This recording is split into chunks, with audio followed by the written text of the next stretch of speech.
Non è ancora sera quando arrivo a Vuezzis, una frazione di Rigolato, ma la luna già si intravede nel cielo azzurro della Carnia e poco più in là c'è un gruppo di case chiamato Stalis.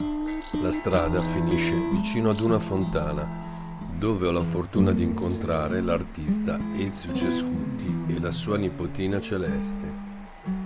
Allora, questa è una fontana praticamente nata, costruita nel 1914 in pieno clima di guerra, perché qui dietro praticamente c'era il fronte, no? C'era il fronte del Monte Crossis, eccetera, eccetera, che poi andava via sul Monte Volaia ed era una prima linea praticamente. Questo era nato come abbeveratoio, poi è stato trasformato in lavatoio per le donne. E questo era un po', diciamo così, il centro sociale del paese, no?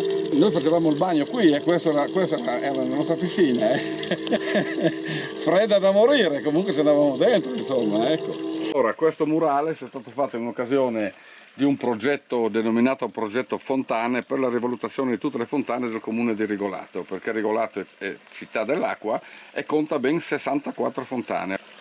Ed è legata alla Grande Guerra, ovviamente. Allora, cosa si poteva fare nella Grande Guerra? Cannoni, bombe, cose di questo genere. No, io ho fatto la storia della mia famiglia.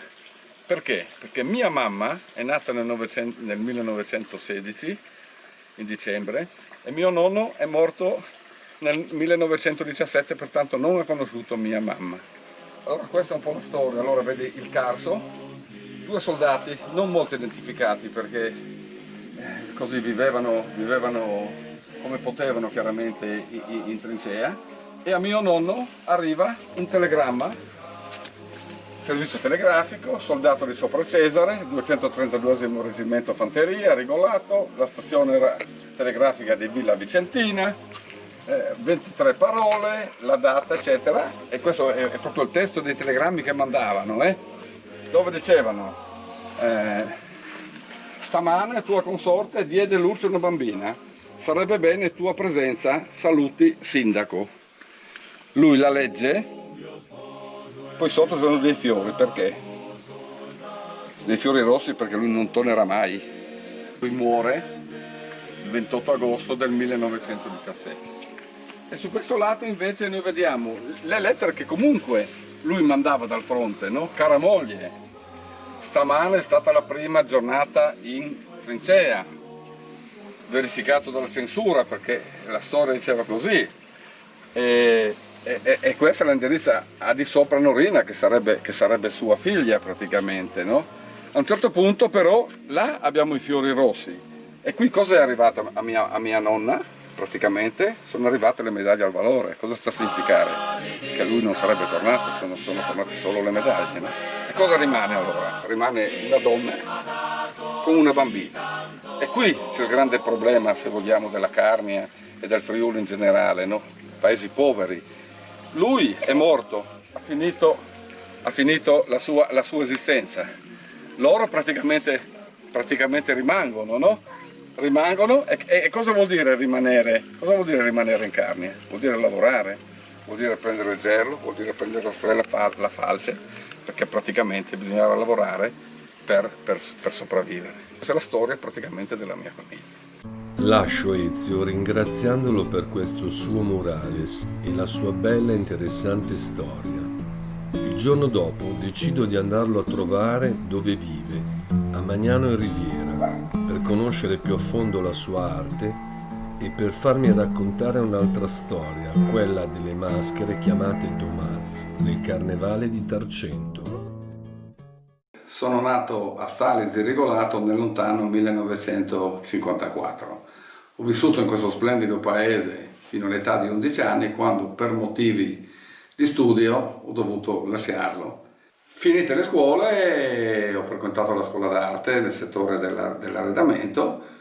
Mi sono trasferito in Friuli perché ho trovato ovviamente il lavoro qui, primo il lavoro, dopo ho trovato anche l'amore, di conseguenza due cose, uno più uno fanno due, di conseguenza mi sono trasferito a Magnano in Riviera. La passione l'ho sempre avuta per dipingere, però sono stato spinto così un po' di più quando mia sorella mi ha portato dei colori a olio e mi sono cimentato, mi sono appassionato e da lì sono andato avanti. I soggetti che prediligo ovviamente sono quelli legati alla mia terra. Io sono molto, molto legato alla carne, sono molto legato al mio paese, pertanto ho sempre cercato di rappresentare quelli che sono i soggetti tipici praticamente diciamo, della mia carnia, no?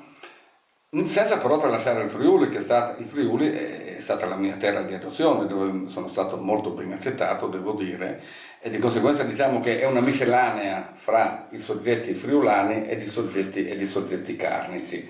Per quanto concerne la carne, prediligo ad esempio le finestre, no? Le finestre carniche, con questi materiali, il legno e la pietra, testimoni di una cultura che non abbiamo più. Mentre per quanto concerne l'ambiente friulano, sono molto legato ai gelsi, perché nel gelso, che ha rappresentato per anni l'economia rurale e contadina qui, perché si viveva di gelso per la bachicoltura, è un legno molto particolare che forse ricalca un attimino anche quello che può essere il mio carattere. È un legno molto nodoso, molto tortuoso. Io li chiamo dei totem viventi, perché se li guardiamo sono delle sculture viventi e hanno una grande capacità, più li tagli più crescono. Cioè hanno una vitalità interna e soprattutto dopo, quando li tagli, non sono facili da lavorare, perché sono un legno molto duro, un legno molto tenace, dunque io mi riconosco in questa pianta.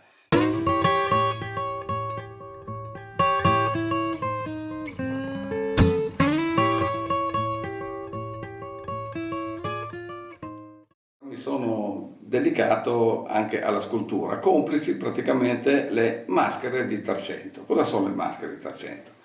Le maschere di Tarcento è una tradizione che risale a fine 800 e sono delle maschere in legno, praticamente, che venivano indossate durante il carnevale. A Tarcento non si fanno delle sfilate carnevalesche, ma si fanno così delle scenette satiriche.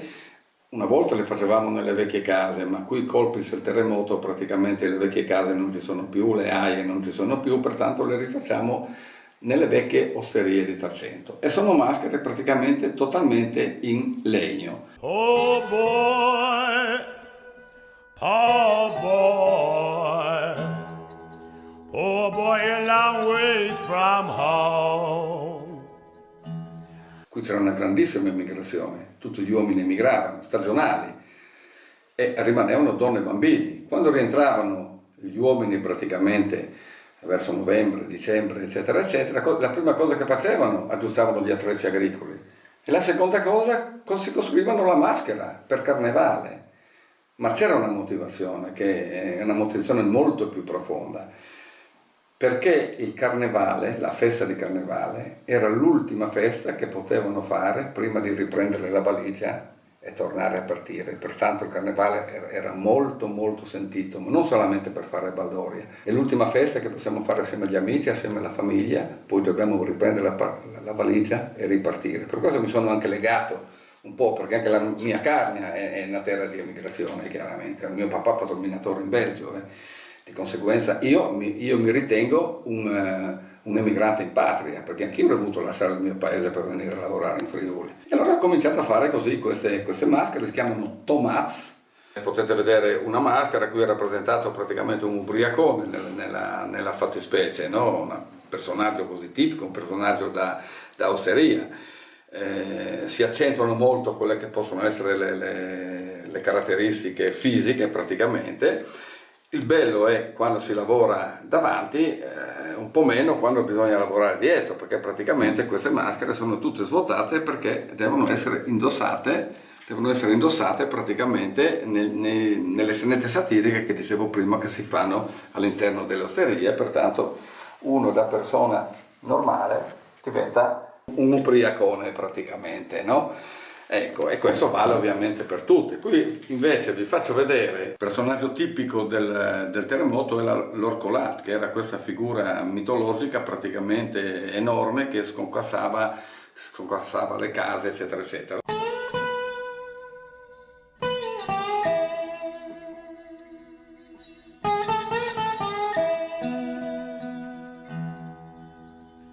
All'epoca avevo 22 anni, ero giovanissimo e quella nottata è stata drammatica, l'avevo rappresentata in vari quadri di cui uno a cui ci tengo molto, dove ho rappresentato l'alba del giorno dopo praticamente, quando tutti aspettavamo di capire cosa effettivamente era successo. C'era una luce livida praticamente, c'era una luce stranissima in questo cielo, perché era comparsa una luna molto grande, forse la vedevamo noi più grande di quello che era, ma comunque a detta di tutti c'era una luce particolare, e le altre luci che si vedevano erano solamente quelle dei mezzi di soccorso, delle autoambulanze che correvano, eccetera, eccetera, e tutti aspettavamo l'alba del 7 maggio per capire, fare la conta di chi c'era, di chi non c'era, capire effettivamente cosa era successo, perché era successo di notte, di conseguenza non si aveva la percezione esatta di quello che era accaduto.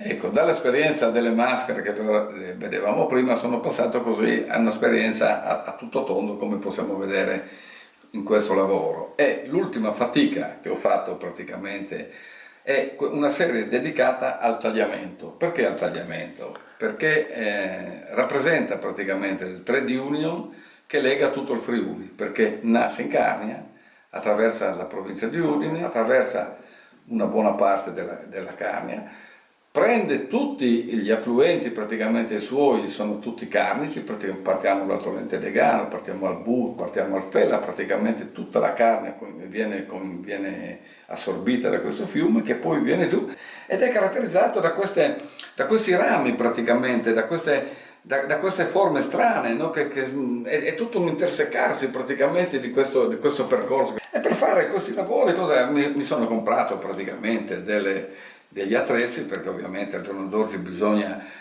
essere forniti di tutto quello che serve per fare una scultura, anche se noi vediamo alle mie spalle tutta una serie praticamente di attrezzi che servivano per la scultura una volta, e questi sono gli attrezzi di mio nonno. In suo ricordo questi attrezzi non li ho messi in un cassetto, non li ho messi da parte, ma li ho esposti perché ci tengo molto. Pertanto abbiamo il dovere, in qualsiasi maniera, chi dipingendo, chi scrivendo poesie, chi lavorando il legno, chi facendo abbiamo il dovere di mantenere viva queste nostre tradizioni, questa nostra cultura.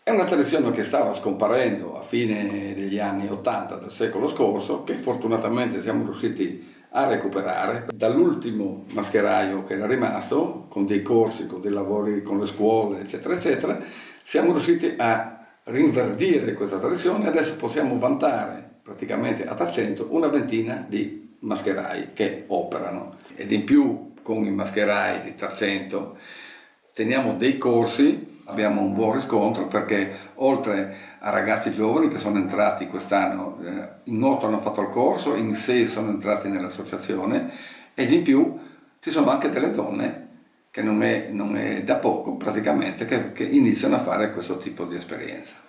Allora, al carnevale tarcentino era un carnevale riservato esclusivamente agli uomini, le donne ed i bambini non partecipavano. E anche le maschere ovviamente erano costruite solamente dagli uomini. Mentre oggi i laboratori che noi teniamo sono aperti a tutti indistintamente, pertanto non si fanno differenze fra uomini e donne. I bambini sì, ovviamente, perché si adoperano degli strumenti che sono pericolosi da adoperare, pertanto questi ovviamente sono esclusi. E allora, e per finire, vi do i miei saluti in maschera, vi saluto caramente. Mandi a tutti, dalla Carnia e dal Friuli.